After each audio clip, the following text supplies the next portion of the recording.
במצבי חירום, בדרך כלל בעלי נשק אישי כבר נמצאים בזירה, אבל לרוב פועלים ללא תיאום, ללא זיהוי או ללא ציוד מתאים.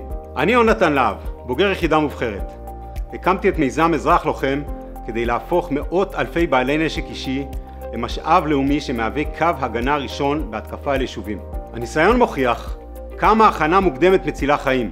במצבי לחימה, כשכוחות הביטחון עסוקים בלחימה בזירות רבות, אזרחים עשויים להתמודד עם התקפה על היישוב, אך ללא הכשרה וזיהוי מסודר עלול להיווצר כאוס. מיזם אזרח לוחם משנה את התמונה. אנו מכשירים אזרחים להגן על הבית ועל השכונה.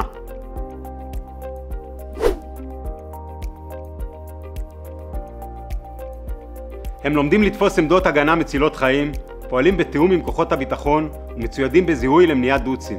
אזרח לוחם הופך בעלי נשק לכוח מאורגן ומוכן להציל חיים.